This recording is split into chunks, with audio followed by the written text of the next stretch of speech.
Hello, everyone, and welcome to the Crystal Healing Myths IG Live series. This is day one. I am Damla Aktekin with A Drop of Om. I'm so happy to meet you here. Hi, hi, Noni. And whether you're joining us live or we're listening to this later, welcome, welcome.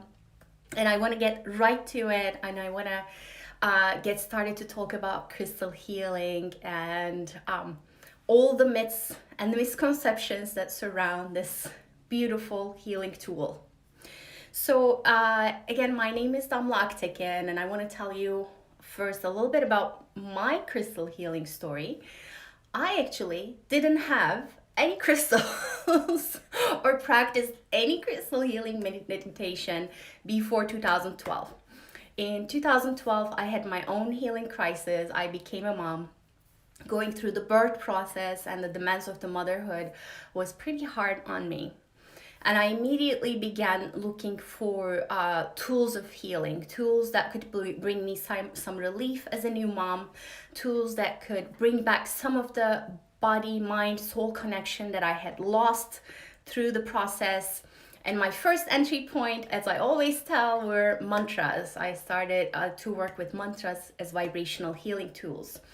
And then one day, lo and behold, I was going through internet and I came across this interview about crystal healing, and the person there advised to do an exercise.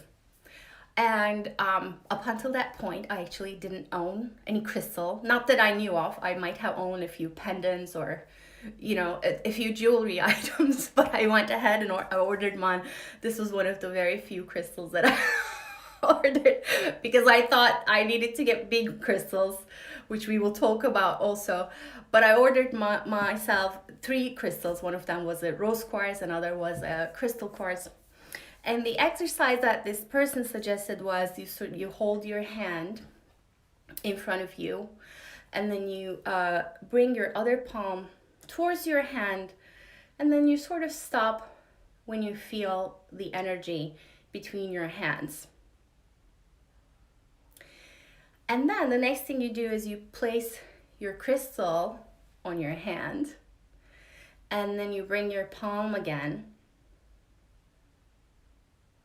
and then you stop when you feel the crystal. So when I first felt this, I was like, okay, I was feeling the energy here with the crystal. I'm feeling the energy here. Like, what's going on? So all my antenna were opened up. So I started to look into crystal healing more and more. And what I discovered was there was a lot of mismatched information, meaning I was finding all these books or all these resources who were listing crystals. Certain crystals are good for this, or this crystal does only that. And I was finding that some of the information wasn't matching. Not only that, the information I find wasn't always information about what I needed or pertaining to the crystals I had on my hand. So at that point in my life, I made a conscious decision to say, I want to explore crystals my way. And through that, I actually began to experience a lot of relief in my life, in my body, connection with my soul, connection with my intuition, deepening of my intuition as I worked with crystals more and more. And I devised a crystal healing method called Chakra Bliss Healing, which I have been offering since 2014 to individuals, one-on-one sessions, and I've offered it to hundreds of people through one-on-one group workshops and through online healings as well. So here's what it came down to me. I actually want to define crystal healing for you before we even go into the first myth, which I think is one of the most important myths and one of the most important things to realize about crystal healing. For me, it wasn't about let me learn all there's to learn about crystal healing. or let me like overnight become an expert. It was more like I'm feeling this energy of like I haven't felt experience in my body of relief. I am sensing and feeling into the energy of the crystals. What is there for me to explore and learn from, and how can it give me relief? So that was my crystal healing entry point. And when I say crystal healing is actually very, very simple. It requires four things. First one is your body. Second one is a crystal. Third one is the one that's very important and the one that's I'm committed to teaching. The third one is your intention. And the fourth one is time. So you bring together yourself, your body, one crystal or more, your intention, and you stay with it. You stay with this intention for as long as you can. And that creates crystal healing magic. I have been calling this, you can call it crystal healing. I have been calling it crystal healing meditation, because what I found was that at that point of my healing crisis where I couldn't connect with my body and soul, I was able to connect through the help of crystal healing meditation, because there's something about crystals that gets very quickly through your subconscious and gets you into that blissful state of being connected to life in you and around you. So they work fast, they work very effectively, I find, compared to just you sitting down in meditation or in any other type of healing. But I also want to say that what I'm going to be sharing here in this series and what I'm sharing in my other workshops and trainings and courses is based on my experience. I'm not here to negate anybody else's experience. If you strongly believe that jade, stone, or crystal only does this, please, by all means, and if you're finding relief through that belief, by all means. I personally don't believe in a dogma. I personally don't believe in memorizing information. I believe in experiential, sensual information. I believe that we can talk about chocolate all day long, but unless you taste it, you will not know what it's like. So all of this is an invitation for you to dive into your experience and discover your gifts and your teachings and your learning.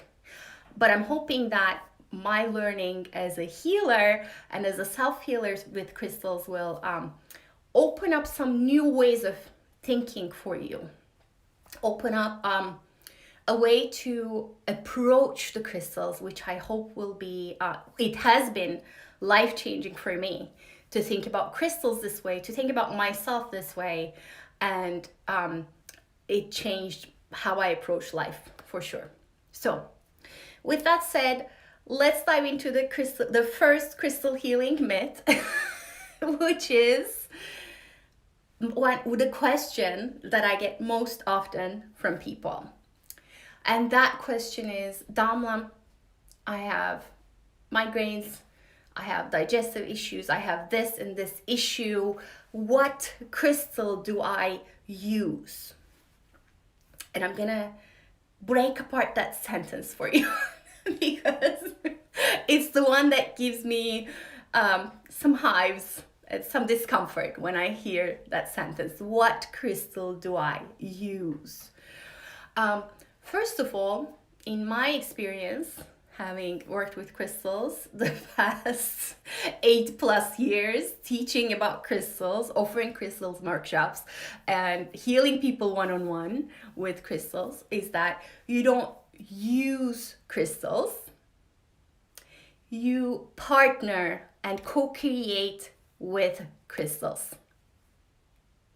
So I'm going to say that again because that's a very important distinction. We don't use crystals. We partner and co-create with crystals as vibrational beings. So, which brings me back to the what part of the question. What crystals do we use for healing? Versus, for me, the more important question is why? Why are you wanting to co-create and partner with crystals in the first place? And even better question is how? How are you partnering with them? Are you partnering with them recognizing that they're these amazing vibrational storytellers? Or are you partnering with them as something that you picked up off the shelf somewhere? So there needs to be and you can only do that. Let me step back. You can only come to that respect of the idea of partnering and co-creating when you understand what crystals are. When you understand what crystals are. Just to give you a very brief example, we talk about minerals as inorganic building blocks. And crystal as a word is actually the structure of an inorganic material. So crystals may be made up of one or more minerals, and they hold a geometric, repeating, beautiful pattern. And there are organic crystals as well, like proteins in your body. Those are crystals. There are liquid crystals, like the plasma in your blood and in your DNA. So, and as materials, if you think of them as materials, I like to think of them as vibrational beings, that are literally the building blocks of you and the universe. Crystals have been around much longer than you. They will continue to be around a whole lot longer than you as well. So and I talk a whole lot more about this in my online course, Crystal Healing Simplified, but just to give you an idea of how you can change how you look at crystals. So let's come back to the question of what crystals do I use for what specific purpose. It becomes, when you realize that you're working with a vibrational beingness, rather than using it for a purpose, it becomes a journey of discovering and getting to know it, which is the same for our bodies, right? You can try to say, my body does this, which is a very materialistic way of looking at it, or I expect my body to do this, versus saying, I am partnering with my body to be present. I'm partnering with my body to enjoy this meal. So I just want you to think about that when you approach your crystals next time. So, and the next myth that's related to this is, so if you're starting with the paradigm of this crystal is, I use this crystal for this, you come into a downstream from that is the myth of you need to know what crystals to get for specific purposes. So that's the assumption, right? When we start with seeing the crystals as usable things, we come to the natural conclusion of what purpose do I use them for? And then we get panicked about not knowing how to use them or where to use them and all that good stuff. In my experience, when I let go of the idea that a crystal was meant for one or two specific purposes, I came to a more open and expanding awareness and understanding of them. And I actually came to realize in my own healing experiences with crystals. By the way, at the beginning, I had I had these huge notebooks. I was trying to still left brain the situation, so I would take notes of what crystals I had partnered with that day. I would take notes of what I felt. I would take notes of how I felt before and after. And every point I could see some sort of relief across the line. So it became a very enjoyable process. But for me, it opened up avenues of, okay, not be bound by what somebody else's experience was. And in the way that they interpreted it, I could find my own way through partnering, listening, and being there. Remember the 4-part formula. It's you, your body, crystal, your intention, and time. And when I let, and I in this formula, by the way, there's nowhere that it says like you have to have the clear quartz or you have to have the lapis lazuli. No. And the simplicity of that opened up doors for me. The simplicity of that allowed me to say, okay, I have this beautiful amethyst here. I'm gonna listen to my body to see what part of my body wants to partner with this crystal. And I'm also going to listen to the crystal through not just my verbal, not just my physical sensation, but just my inner knowing to see where it wants to partner with me. Which brings me to another important way to think about crystals, which is when we think of them, you might get a crystal as a gift, you might go to a crystal shop, you might find it on the road somewhere, and then you bring the crystal home. And the difference is, let's say I'm going to invest my time, intention, and energy to get to know this crystal. Usually, in my experience, when we want to get to know another vibrational being, like another human, when we first encounter them, we don't say, what's your blood count? What's your mineral count? What's your electricity conductivity these days? What physical properties do you have? You actually say hi. You say hi, you introduce yourself, you wait for them to introduce themselves to you. And then you enter into a conversation with this person if you desire to do so. And there is also a nonverbal component of that conversation. It's not just that you're not assessing each other's chemical and physical properties. You are having an energetic conversation. And that's what I'm passionate about teaching about crystals. Because when you enter into the conversation, not seeing them as things, but as vibrational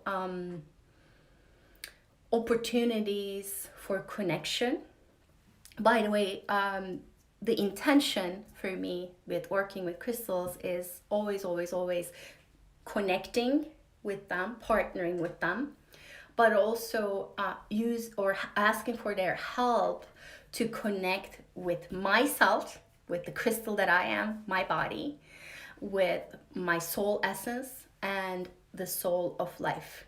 Because it's the other property of crystals is that they're able to connect us. They're able to catalyze those connections with the subtle energies within us and around us. So I'm going to leave you with that. In my experience, again, repeating, it's not about what crystals to use for what. It's about partnering and co-creating with them. Crystal healing meditation has 4 parts. It's you getting a crystal, having an intention, and adding time to it, which creates crystal magic. And you, in my experience, you don't need to know. You don't need to know what crystals to get for specific purposes. That's my simplest answer. You just need to know how to approach crystals, and you just need to know how to partner with them. So thank you so much for tuning in. This was part 1. Part 2 is coming up tomorrow, the same time, 9 a.m. I'll be here, and I'll be talking about 2 more crystal healing myths. I hope to meet with you here. Thank you so much.